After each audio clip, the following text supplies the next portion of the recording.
Hello, welcome. This short story is entitled The Clickbait Car. I know the story is a bit silly, but entertaining as well, so here we go. Celia Stoccati, pronounced Cel-E-U stock code E. She was a low-key lady, someone who kept to herself.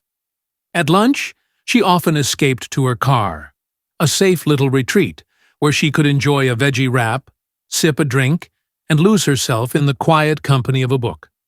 Every other day, for 2 whole hours, the car was her sanctuary. But soon, it became something else. At first, it was barely noticeable. A faint click. A tiny tap. Sounds that didn't belong. Celia brushed it off until the moments began to repeat. Sometimes when a car passed by, she'd hear it again. Click, tap, click, tap, click, tap and click and click. Her thoughts stirred. Could her car be wiretapped? She wasn't one to draw attention. She was low-key, private, a background person. But the question pressed itself harder into her mind. Why would her car be a target? Was someone hacking her satellite radio? Did they want to hear her chew her food? Or listen to the turning of a page as she read? Or was her car broadcasting something she didn't even know about? A strange signal? A prank? Whatever it was, Celia was perplexed. She thought, I didn't sign up for surveillance. I just want to eat and read in peace. One evening, curiosity pushed her to research. On her phone, she found warnings: electronic tracking, cyber stalking, illegal surveillance through small devices, even stalkerware on cell phones. She read about legislation, new laws banning tools like Apple AirTags when used for unauthorized tracking. The words unsettled her. This wasn't paranoia. This was real. And then came the cars. She noticed them when running errands, picking up lunch for her co-workers. Vehicles would speed up, lurk close, pull in front of her again and again.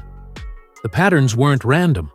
They were repeated, fixated, unwanted. Celia asked herself over and over, why me? I'm just eating lunch, just picking up food, just existing. What was so fascinating about her life that it had to be tracked? She wondered. Not sure what happened on this particular AI image, but the lady seems to exercise some sort of magical quantum tunneling into the car. Quite interesting to say the least. Also, this AI image generated some gobbledygook on the bottom of the image. I'll try to read it for you. It says JN Cal, B Site T, N Sika, Malpay, Aru Ri Ot, RC. There, I hope that clears it up a bit. Fascinating about her life that it had to be tracked. She wondered, was her car extraordinary? A magnet for attention? Or was there some unseen broadcast, a signal pulling strangers to her presence? Sometimes it even felt as though an app existed, alerting others, pinging their phones whenever she moved. As if her routine choices, where to eat, what to order, were somehow urgent intelligence that had to be known. Celia wasn't ignorant. Years ago, she'd worked briefly at a cybersecurity firm. She knew enough to understand what was possible: digital stalking, location tracking, invasive surveillance. But she never imagined she would be the one caught in the middle of it. And so, every time she sat in her car with her book or drove to pick up food for the office, the question haunted her. Who was watching? Why? And what could possibly be so important? About Celia Stoccati. Sometimes the most ordinary life becomes the most extraordinary target. Also, many of these images have people reading while they are driving. We do not approve of or condone this behavior, as it is a dangerous activity. So please keep your hands on the steering wheel and watch the road ahead.